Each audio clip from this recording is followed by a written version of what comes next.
السلام علیکم ورحمۃ اللہ وبرکاتہ الحمد صلی اللہ علیہ وسلم۔ سورہ بقرہ آیت نمبر 232۔ یہاں پر اللہ تعالیٰ فرما رہے ہیں وَإِذَا طَلَّقْتُمُ النِّسَاءَ فَبَلَغْنَ أَجَلَهُنَّ فَلَا تَعْضُلُوهُنَّ أَن يَنكِحْنَ أَزْوَاجَهُنَّ إِذَا تَرَاضَوْا بَيْنَهُم بِالْمَعْرُوفِ۔ یہ کہنا یہ چاہتے ہیں اللہ تعالیٰ کہ جب تم اپنی عورتوں کو طلاق دے دو اور وہ اپنی عدت کی مدت کو کمپلیٹ کر تو تم ان کو ان کے شوہروں سے نکاح کرنے سے نہ روکو۔ یہاں پر واضح طور پر یہ بتایا جا رہا ہے کہ اگر میاں بیوی دونوں آپسی رضامندی ہیں اور معروف طریقے پر نکاح کرنا چاہتے ہیں، جیسے طلاق رجعی یا طلاق بائن کے بعد میں جب وہ نکاح کرنا چاہے تو ہمیں حق نہیں ہے کہ ان کے والیوں کو ان کے والی یا ان کے گھر والے ان کو روکیں۔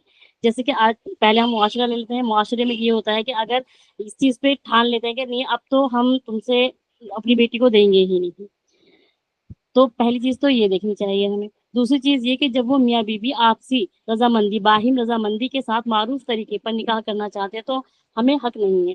دوسری چیز میں جو نکاح کے بارے میں بتایا گیا وہ دیکھیں، نکاح جو ہوتا ہے وہ لڑکی اپنا خود نہیں کر سکتی، اس کو ولی کی ضرورت پڑتی ہے اور 2 گواہوں کی ضرورت پڑتی ہے۔ تو یہاں پر اس چیز کو بھی واضح کر دیا گیا کہ لڑکی اپنا نکاح خود نہیں کر سکتی۔ اس آیت میں عورتوں کے ولی وارثوں کی ممانعت ہو رہی ہے کہ جب کسی عورت کو طلاق ہو جائے اور عدت بھی گزر جائے، پھر میاں بیوی رضامندی سے نکاح کرنا چاہیں تو وہ انہیں منع نہ کریں۔ اس آیت میں دلیل یہ ہے اس میں ایک حکم بھی ہے، عورت خود اپنا نکاح نہیں کر سکتی اور نکاح بغیر ولی کے نہیں ہو سکتا۔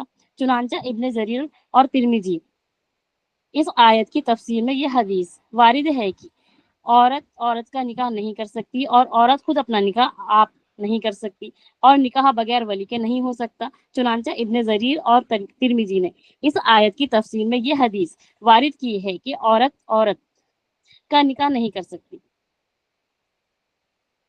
عورت کا نکاح نہیں کر سکتی نہ عورت اپنا نکاح کر سکتی ہے۔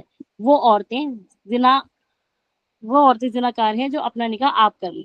تو یہاں پر یہ بتایا جا رہا ہے کہ اللہ تعالیٰ جو اس آیت سے آپ کو سمجھانا چاہ رہے ہیں وہ یہ سمجھانا چاہ رہے ہیں کہ اگر تم نے طلاق دے دی، ٹھیک ہے، طلاق رجعی ہونی چاہیے، طلاق بائن ہونی چاہیے۔ اگر تم نے طلاق دے دی اور پھر دونوں ہسبینڈ اور وائف آپسی رضامندی سے وہ نکاح کرنا چاہیں تو آپ پھر ان کے آڑے نہ آؤ، آپ ان پہ گواہ بھی بنو، ٹھیک ہے، ان کے ولی بھی بنو اور ان کو نکاح کرنے دو۔ اس چیز کی اجازت آپ ان کو دو، آپ ان کو روکو مت، ٹھیک ہے۔ اس میں ایک حدیث جو گزرتی ہے آپ کی، دیکھیں، حضرت معقل بن یسار رضی اللہ تعالیٰ عنہ اور ان کی ہمسیرہ کے بارے میں ہے، ٹھیک ہے، نازل ہوئی ہے۔ صحیح بخاری میں اس آیت کی تفسیر کے بیان میں ہے کہ حضرت معقل رضی اللہ تعالیٰ عنہ فرماتے ہیں کہ میری بہن کا، ٹھیک ہے، مانگنا میرے پاس آتا تھا، یعنی کہ ان کے نکاح کے لیے آتا تھا کوئی کہ نکاح کر دو میرا، ٹھیک ہے، اس پر انہوں نے ان سے ان کا نکاح کر دیا۔ مفہوم یہ ہے کہ انہوں نے ان سے نکاح کر دیا، پھر انہوں نے ان کو طلاق دے دی، تو پھر وہ آپسی رضامندی سے دوبارہ نکاح کرنا چاہتے تھے، لیکن معقل بن یسار رضی اللہ تعالیٰ عنہ یہی کہتے تھے کہ میں تجھ سے اپنی بہن کا نکاح نہیں کروں گا، جس پر یہ آیتیں نازل ہوئی کہ اگر میاں بیوی آپسی رضامندی کے ساتھ نکاح کرنا چاہے تو پھر آپ ان کو نہ روکو، جبکہ معقل بن یسار رضی اللہ تعالیٰ عنہ نے اس بات پر قسم کھا لی تھی کہ میں تجھ سے نکاح اپنی بہن کا نہیں کروں گا تو لیکن انہوں نے پھر قسم بھی توڑی کیونکہ اللہ کی آیت نازل ہو چکی تھی اور اللہ تقوی اختیار کرتے تھے، تو انہوں نے اس قسم کو توڑا اور اپنے بہنوں کو بلایا اور ان سے ان کا نکاح کروا دیا۔ تو یہاں سے اس چیز سے دیکھیں، صحابیوں سے بھی ثابت ہے اس چیز کو، اللہ تعالیٰ خود کہہ رہے ہیں کہ ان کو پھر اس چیز سے نہ روکو اور معروف طریقے پر اگر وہ رضامند ہیں، پھر وہی بات پچھلی باری لوٹ کر آئے گی آیت نمبر 231 کی کہ معروف طریقے پہ کرنا ہے، یہ نہیں ہونا چاہیے کہ ہاں اب ہم اس کا مال کھائیں گے۔ کئی لیڈیز ایسی بھی ہوتی ہیں کہ نہیں کوئی بات نہیں، پتی کے پاس بہت سارا مال ہے، چلو کوئی نہیں نکاح کر لیتے ہیں، مال تو رہے گا۔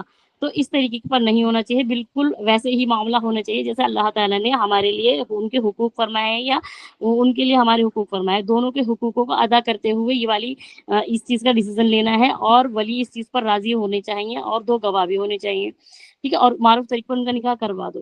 ذالک یعوذ بہ من کان منہ یؤمن باللہ والیوم الآخر۔ تو اور یہ نصیحت کی جاتی ہے ان لوگوں کو جو ایمان رکھتے ہیں آخرت کے دن پر، یعنی کہ اللہ پر اور آخرت کے دن پر ایمان رکھتے ہیں۔ یہ جو جتنی بھی اللہ تعالیٰ فرما رہے ہیں یہاں پر کہ یہ جو نصیحتیں ہیں یہ صرف ان کے دل قبول کریں گے جو اللہ کا تقوی اختیار کرتے ہیں، آخرت کے دن پر یقین رکھتے ہیں اور ایمان لاتے ہیں آخرت کے دن پر۔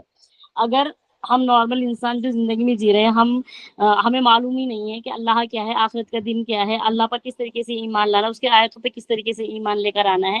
تو یہ نصیحتیں ان کے لیے نہیں ہیں. ان کو تو صرف یہ معلوم ہے کہ ہم دنیا میں آئے ہیں، ہم یہاں پر کمائیں گے، کھائیں گے اور چلے جائیں گے. ان کو آخرت کا معاملہ نہیں پتا. یہ جو نصیحتیں ہیں قرآن میں، جتنی بھی واعظ ہوئی ہیں، نصیحتیں ہو رہے ہیں، احکام کیے جا رہے ہیں، حکم جاری کیے جا رہے ہیں، یا آسان طریقے سے بتایا جا رہا ہے، محسن طریقے بتائے جا رہے ہیں، یہ سارے ان لوگوں کے لیے ہیں جو اللہ پر اور آخرت کے دن پر ایمان لاتے ہیں. ٹھیک ہے. اور اس کے بعد میں اللہ تعالیٰ آگے فرماتے ہیں ذالکم ازکی لکم واطہر، یعنی کہ یہ جو چیز ہے نا، یہ بہت تمہارے لیے ایک پاکیزگی ہے، بہت زیادہ پاکیزگی ہے، ستھرائی کا طریقہ ہے. یعنی کہ اگر آپ ان کو نکاح کی اجازت نہیں دیں گے تو وہ کیا کریں گے؟ دیکھیں، اگر آج کا معاشرے کے حساب سے ہم لوگ دیکھا جائے، اگر ہمارے پیرنٹس ہمیں روک کر رکھتے اس چیز پر کہ نہیں، اب تم نہیں نکاح کر سکتی، کیونکہ اس کی ہمت کیسے ہوئی تمہیں طلاق دینے کی، ہم تمہیں اس چیز کی اجازت نہیں دیتے. اگر وہ اس چیز کی اجازت نہ دے اور نعوذ باللہ کبھی ایسا ہو جائے کہ وہ باہر میں ملنا جلنا شروع کر دیں اور پھر وہ زنا تک پہنچ جائے، تو اس چیز کے حتی الامکان ہے کہ وہ گناہ میں ملوث ہو جائیں گے. اس لیے اللہ تعالیٰ نے ان آیتوں کو کھول کھول کر سمجھا دی، کیونکہ اللہ تعالیٰ دلوں سے واقف ہیں، ذہنوں کو جانتے ہیں کہ انسان کی فطرت کہاں تک لے جاتی ہے، خواہشات کہاں تک لے جاتی ہے. اس لیے اللہ تعالیٰ نے ولیوں کو بھی اس چیز کی نصیحت آگے فرما دی کہ آپ ان کو پھر مت روکو. ان کو معلوم چل گیا، عدت کی مدت میں معلوم چل گیا کہ ہماری کیا کیا غلطی تھی، ہمارے اندر کیا کیا خرابی تھی. اب ہم ایک ہونا چاہتے ہیں دوبارہ سے معروف طریقے پر، پھر تم ان کے آڑے نہ آؤ بالکل بھی. اور یہ جو نصیحتیں ہیں وہ ان کے لیے ہیں جو اللہ پر اور آخرت کے دن پر ایمان رکھتے ہیں. اور یہ بہت پاکیزگی والا طریقہ، یہ جو ہے یہ جو نصیحت کی جاتی ہے وہ یہ تمہارے لیے بہترین ستھرائی اور پاکیزگی طریقہ. اللہ تعالیٰ یہاں پر یہ فرمایا ذالک ازکی لکم واطہر، یعنی کہ یہ بہترین ستھرائی اور پاکیزگی کا طریقہ ہے. یعنی کہ نکاح میں آ جانے کے بعد انسان اور آدمی کے لیے عورت اور عورت کے لیے آدمی حلال ہو جاتا ہے. وہاں پر کوئی بھی بد نظری کا اندیشہ نہیں ہوتا، اور بھی بہت ساری گناہوں سے انسان بچ جاتا ہے. اور سب سے بڑی چیز تو یہ ہے کہ نکاح کے بعد انسان کا آدھا ایمان مکمل ہو جاتا ہے، آدھا انسان کو خود کرنا پڑتا ہے. تو یہاں پر اللہ تعالیٰ اس چیز کو کہہ رہے ہیں کہ یہ پاکیزگی کا ایک بہت بہترین طریقہ ہے، آپ اس کو نہ رکو. اور آگے اللہ تعالیٰ فرماتے ہیں واللہ یعلم وانتم لا تعلمون، اللہ تعالیٰ وہ جانتے ہیں جو تم نہیں جانتے. یعنی کہ اللہ تعالیٰ تمہارے دلوں کو بھی جاننے والے ہیں. تو اللہ کا تقوی اختیار کرو اور اللہ تعالیٰ سے ڈرتے ہوئے.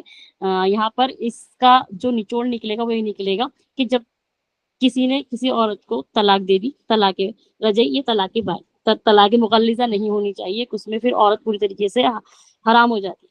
ٹھیک ہے. وہ اس کا دوسرا طریقہ اللہ تعالیٰ نے بتایا ہے کہ وہ کسی اور سے نکاح کرے، اور پھر جو بھی میاں بیوی کے احکامات ہوتے ہیں وہ سارے مکمل کریں. اس کے بعد میں اگر وہ ان کو طلاق دیتے ہیں، ٹھیک ہے، یہ کوئی لکھی پڑھت میں نہیں ہونا چاہیے، جو معاشرے میں آج بہت بڑی خرابی ہے، جس کو حلالہ کر کے بہت زیادہ مسلمانوں کو بدنام کیا جاتا ہے. تو یہ حلالہ کہیں سے بھی قرآن سے ثابت نہیں ہے، جو کہ ایک رات تم میری بھی مطلب اس نکاح کر لو اور پھر اگلے دن ان کو طلاق دے دینا. تو یہ حلالہ کہیں سے بھی ثابت نہیں ہے. وہ جو دوسرا شوہر ہے وہ اپنی مرضی سے طلاق دے، یا کوئی ایسے حالات ان کے بیچ میں پیدا ہو جائے کہ وہ طلاق ہو جائے، اس کے بعد میں وہ پہلے شوہر سے نکاح کر سکتی ہیں، ادروائز نہیں. اگر ایسا کرانے والا دونوں ہی گناہ گار ہوں گے بہت زیادہ. اور یہ سخت غصے کا اس میں سخت غصہ فرمایا ہے بڑوں نے. اور آگے اللہ تعالیٰ فرماتے ہیں کہ اللہ تعالیٰ تو اللہ تعالیٰ یہاں پر یہی فرما رہے ہیں کہ پھر ان کو نکاح سے تم لوگ مت روکو. اور یہ جو نصیحتیں ہیں، جو واضح ہیں، انہیں کو کی جاتی ہیں جو اللہ پر اور آخرت کے دن پر ایمان رکھتے ہیں. اور یہ بہترین طریقہ ہے پاکیزگی. جب نکاح میں انسان آ جائے گا تو وہ بہت سی برائیوں سے، زنا سے، بدکاریوں سے، بدتمیزیوں سے بچ جائے گا. تو اللہ تعالیٰ یہاں پر اس چیز کو بھی واضح کر رہے ہیں کہ یہ پاکیزگی کا طریقہ ہے. اور اللہ تعالیٰ وہ جانتے ہیں جو تم نہیں جانتے، کیونکہ اللہ تعالیٰ جانتے ہیں کہ تمہارے دل میں جو خواہشیں اٹھتی ہیں، جو شہوتیں اٹھتی ہیں، ان سب کو اللہ تعالیٰ جاننے والے ہیں. بھلے سے تم بند کمروں میں بیٹھ کر کچھ بھی کرو، لیکن اللہ تعالیٰ ان سب چیزوں سے واقف ہے. اس لیے اللہ تعالیٰ یہاں پر فرما رہے ہیں لاسٹ میں کہ واللہ یعلم، اللہ تعالیٰ وہ بھی جانتے ہیں جو تم نہیں جانتے.